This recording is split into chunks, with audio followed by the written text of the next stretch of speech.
Assalamualaikum warahmatullahi wabarakatuh. Perkenalkan, nama saya Adam Nasruddin. Saya di sini dari grup 4 semester 6. Di sini saya akan menjelaskan mengenai apa itu pengarahan dan tujuannya apa dalam proses manajemen, serta pengertian dari motivasi. Baik, untuk mempersingkat waktu, mari kita masuk ke penjelasan pengertian dari pengarahan.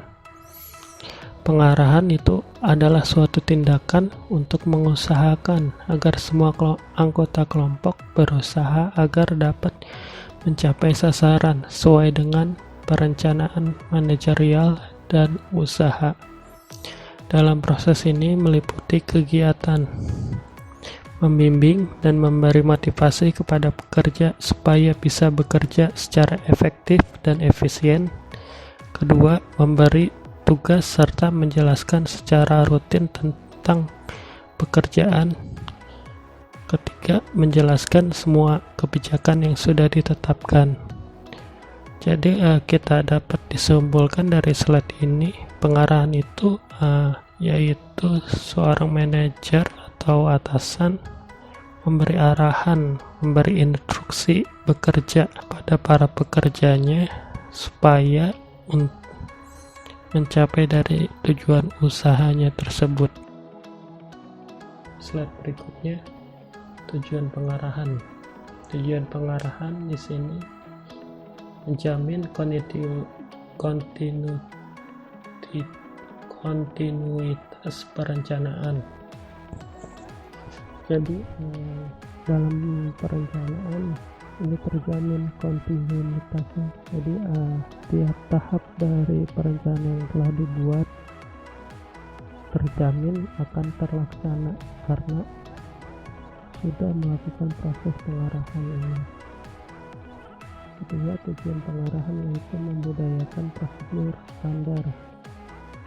Jadi karena proses pengarahan kan itu memberi manajer itu atasan memberi instruksi kepada pekerja. Nah, dari instruksi itu jadi budaya bekerja di perusahaan tersebut yang bisa jadi itu prosedur standar dari perusahaan tersebut. Ketiga, tujuan pengarahan itu menghindarkan kemungkinan yang tak berarti. Jadi menghindarkan, misalkan kemungkinan ini maksudnya pegawai yang bolos atau yang tidak bekerja tanpa alasan yang jelas. Keempat, gunanya pengarahan membina disiplin kerja. Kelima, membina motivasi yang terarah. Slide berikutnya kita masuk ke motivasi. Motivasi menurut Edwin P. Flippo yaitu sebuah keahlian yang bisa mengarahkan seorang individu maupun kelompok supaya bisa mengerjakan suatu tindakan secara optimal sehingga kelompok individu tersebut bisa meraih tujuan yang diinginkan. Jadi motivasi itu sebuah keahlian yang bisa mengarahkan seorang. Jadi suatu motivasi itu yang maksudnya di sini jadi kelompok atau individu yang diberikan motivasi jadi lebih semangat untuk bisa lakukan tindakan sesuai dengan arahan yang telah diberikan. Jenis-jenis motivasi. Yang pertama, motivasi intrinsik atau internal. Motivasi intrinsik merupakan faktor dorongan yang berasal dari dalam diri seseorang tanpa dipengaruhi orang lain sebagai hasrat untuk mencapai tujuan tertentu. Contoh motivasi ini adalah seseorang yang termotivasi untuk bekerja supaya dapat memperoleh penghasilan dan bisa memenuhi keperluan hidupnya sehari-hari. Yang kedua, motivasi ekstrinsik atau eksternal. Motivasi eksternal merupakan daya dorongan dari luar diri seseorang untuk mencapai suatu tujuan. Motivasi ekstrinsik seringkali dipengaruhi oleh insentif eksternal seperti penghargaan dan hukuman. Sebagai contoh, seorang siswa dapat belajar dengan keras untuk sebuah ujian dengan tujuan untuk mendapat nilai bagus di mata pelajaran tersebut. Selanjutnya, metode motivasi. Ada dua metode motivasi menurut Melayu SP Hasibuan, yaitu motivasi langsung dan motivasi tak langsung. Motivasi langsung merupakan sebuah motivasi yang akan diberikan secara langsung untuk masing-masing individu dengan tujuan untuk memberikan kepuasan dan kebutuhan mereka. Contoh seperti pemberian penghargaan, pemberian tunjangan, pemberian bonus, dan lain sebagainya. Sedangkan motivasi tak langsung merupakan sebuah bentuk dari motivasi yang akan diberikan dengan cara memberikan fasilitas pendukung untuk meningkatkan kelancaran dalam mengerjakan pekerjaan. Teori-teori motivasi. Yang pertama, teori hierarki Maslow. Teori ini mengemukakan 5 kebutuhan hidup manusia berdasarkan hierarkinya, yaitu mulai dari kebutuhan yang mendasar hingga kebutuhan yang lebih tinggi.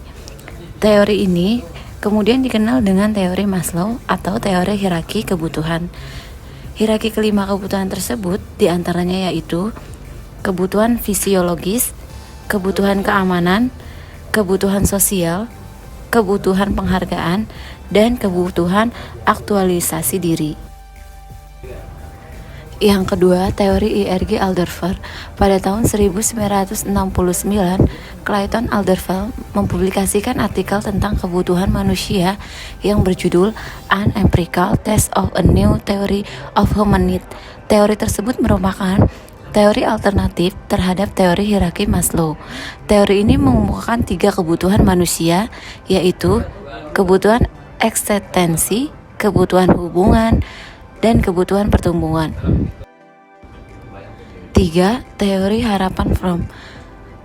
Seorang profesor Kanada yang bernama Victor Fromm pada tahun 1964 dalam bukunya yang berjudul Work and Motivation mengemukakan sebuah teori motivasi yang beranggapan bahwa orang-orang termotivasi untuk melakukan sesuatu karena keinginan sesuatu hasil yang diharapkan. Teori tersebut kemudian dikenal dengan sebutan teori harapan atau ekspektansi teori. Terdapat 3 konsep teori harapan Fromm, yaitu harapan dan instrumentali atau valensi.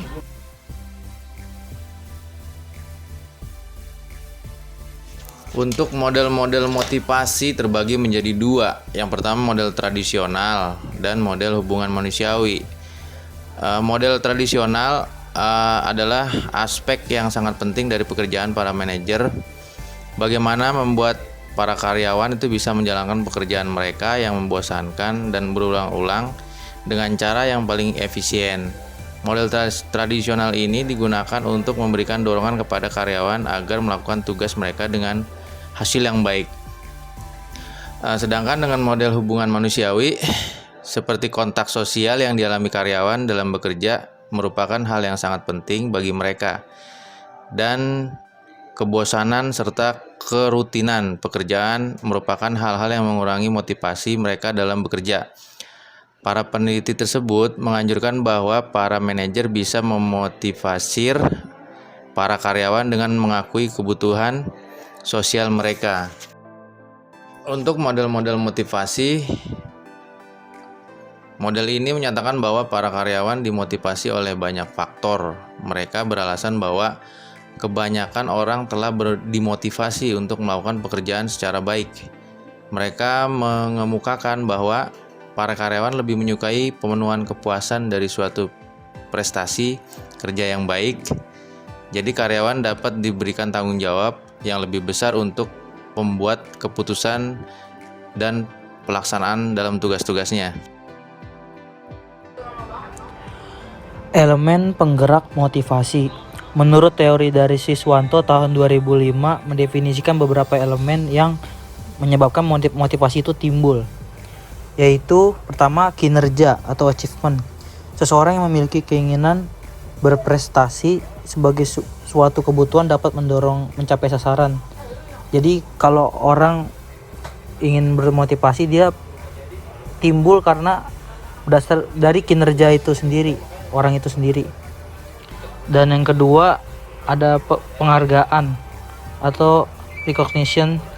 Penghargaan atas suatu kinerja yang telah dicapai oleh seseorang merupakan stimulus yang kuat. Jadi kalau dari kinerjanya itu sendiri dia diberikan penghargaan, reward istilahnya, tentu akan memberikan kepuasan batin terhadap seseorang itu dan menjadi sebuah elemen penggerak motivasi. Yang ketiga ada tantangan atau challenge. Adanya tantangan yang dihadapi merupakan stimulus yang kuat bagi siapapun. Jadi tertantang untuk menyelesaikannya, menjadi motivasi tersendiri. Yang keempat ada tanggung jawab atau responsibility.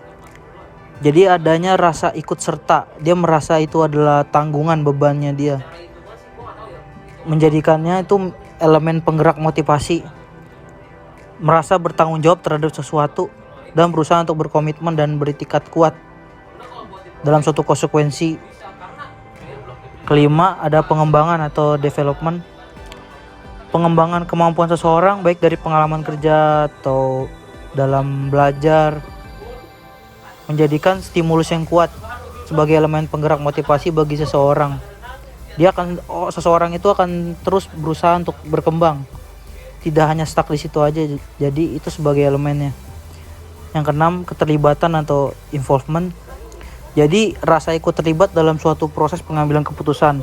Ketika ada suatu kebijakan yang sedang dirapatkan atau apapun di dalam pekerjaan dan sebagainya, itu sebagai motivasi, merasa ingin terlibat, merasa ingin ikut andil. Nah, yang ketujuh itu terakhir ada kesempatan. Jadi setiap ada kesempatan itu seseorang akan termotivasi untuk melakukannya. Jadi kesempatan itu merupakan suatu langkah untuk maju dalam bentuk apapun, dari karir atau perkuliahan, dan ini merupakan stimulus yang kuat bagi siapapun. Ini yang paling kunci lah istilahnya, paling besar dampaknya. Ketika ada kesempatan, dorongan atau motivasi itu akan timbul dengan sendirinya. Untuk faktor-faktor motivasi terbagi menjadi dua. Yang pertama faktor internal. Faktor internal merupakan faktor yang motivasinya berasal dari dalam diri seseorang atau individu. Motivasi internal ini muncul sebab adanya keinginan dari seseorang agar mempunyai prestasi serta bertanggung jawab dalam kehidupannya. Untuk faktor eksternalnya merupakan faktor yang motivasinya berasal dari luar diri seseorang atau individu. Motivasi eksternal ini muncul sebab adanya peranan dari luar. Sebagai contoh, organisasi yang menuntut perilaku seseorang dalam menjalani kehidupannya. Oke, dilanjutkan kembali. Ini ada fungsi motivasi. Pada umumnya, fungsi dari motivasi ialah menjadi pendorong maupun daya tarik di dalam seseorang individu agar mau mengerjakan suatu tindakan dengan tingkat antusiasme atau semangat yang tinggi. Namun, ada juga beberapa fungsi lain dari motivasi, yaitu 1. Menentukan cepat atau lambatnya suatu tindakan. Yang kedua, menyeleksi perbuatan menentukan arah yang baik. Selanjutnya, ada tujuan motivasi. Menurut pendapat dari Hasibuan, pemberian motivasi kepada seseorang individu juga dapat menghasilkan beberapa tujuan, antara lain 1. Memberikan semangat atau dorongan kepada bawahannya. Yang kedua, meningkatkan produktivitas dari seseorang pegawai pada saat bekerja. Yang ketiga, menjadikan karyawan lebih kreatif serta selalu berpartisipasi dalam aktivitas kantor. Yang keempat, meningkatkan kedisiplinan pada karyawan guna mengurangi angka absensi pada karyawan. Yang kelima, menciptakan rasa tanggung jawab untuk karyawannya kepada berbagai tugas yang mereka terima. Keenam, mempertahankan tingkat loyalitas pada karyawan sehingga mereka akan tetap bertahan di dalam perusahaan. Yang ketujuh, menciptakan suasana kondisi kerja yang kondusif serta hubungan kerja yang nyaman dan baik antar rekan kerja. Slide berikut ada sumber informasi yang kita dapat untuk membuat presentasi ini. Baik, terima kasih atas presentasinya. Kurang lebihnya mohon maaf. Karena godaan si tampan rupa, maka terayu putra mahkota. Mohon maaf jika ada salah kata yang mungkin itu mengusik jiwa.